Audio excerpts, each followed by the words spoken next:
Hey guys, what is up? This is Mr. A. Crizzy here, and in tonight's movie review, I'm going to be doing a movie review on this film released in 1998, and it's also a Robin Williams film as well, released in the year, I just said it, 1998. And I actually watched this movie recently, back in August, like not too long ago this year. And yeah, this review is going to be on Patch Adams. Patch Adams is directed by Tom Shadyac and stars Robin Williams, of course. And so, in this movie, we follow Patch Adams, who's a doctor, and we follow this doctor named Patch Adams who doesn't look, act, or think like any doctor you've met before. For Patch, humor is the best medicine, and he's willing to do just about anything to make his patients laugh, even if it means risking his own career.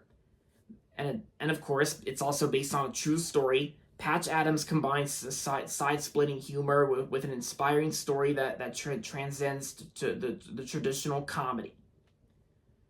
Rated PG-13, and the runtime is 1 hour and 56 minutes. Yeah. So not too long ago, like I said, I actually watched this movie. I think I remember I actually rented it off of Amazon Prime Video.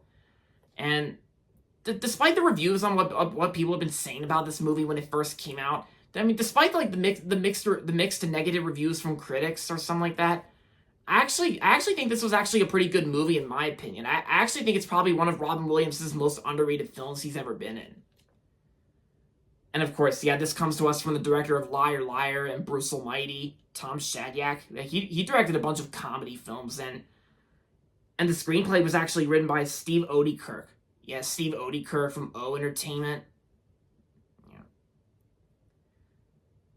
And I gotta say that this movie actually had a pretty interesting story, like how most of Robin Williams' films kind of inspire the life and career of Robin Williams, of how funny he is.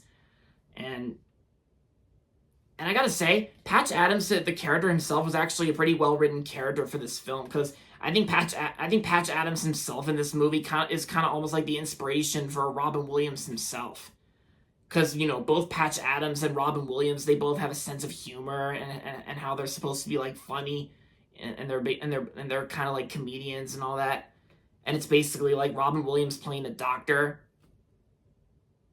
Because I don't really get the whole mixed reviews on this film, because I actually think this was a pretty good movie that I actually kind of enjoyed. I actually thought it was pretty good.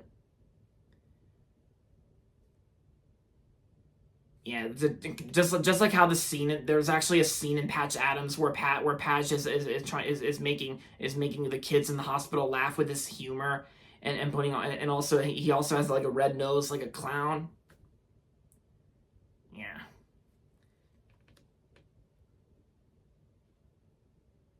Yeah, and what more can I say about Patch Adams? It's like, I gotta say, the best way I can describe this is just a decent enough movie that has an interesting concept, an interesting story, and the subject matter here and there.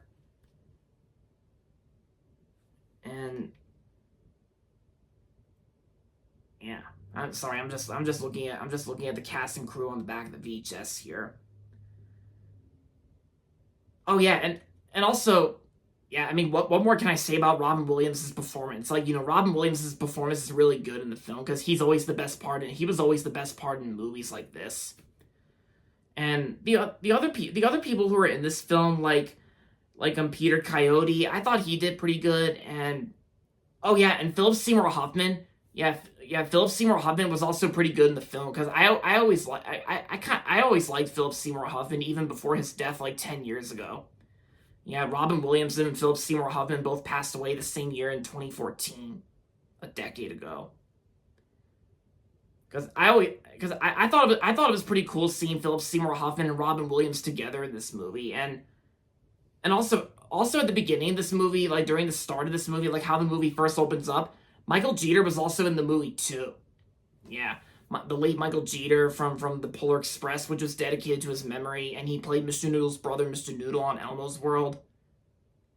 And Michael Jeter worked with Tom Hanks on a little bit of films. Besides the Polar Express, I know Michael Jeter worked on The Money Pit and The Green Mile. Yeah.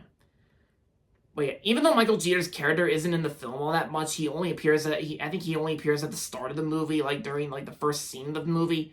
Like he was fine and all, like he was good. And yeah, like I said, the movie's rated PG-13, and I think when it comes to the pacing, I think it's not really a slow burner in my opinion. Since the movie's only an hour and 56 minutes, I think the true story was actually very understandable to go through, and yeah, it's not a slow burner for me, so that's good to know. And yeah, because even one review from the Today Show calls this movie brilliant. Yeah, and Variety on the back of the VHS here even says Variety calls this movie hilarious. Yeah, it is funny in some scenes here and there. Whenever like Patch Adams is making like his attempt at making like his patients laugh with his sense of humor. And yeah, there you have it, guys. So overall, Patch Adams was a pretty good movie, and I'm gonna give Patch Adams 3.5 out of 5 stars. If you haven't seen Patch Adams, then I say this is a good one to watch. And there you have it, guys. That's my movie review on Patch Adams. And that's going to be it for this video, so make sure to give this video a thumbs up and subscribe to my channel if you haven't yet. And as always, thanks for watching, and until next time, this is Mr. A. Crizzy saying, goodbye everybody, and that's about it.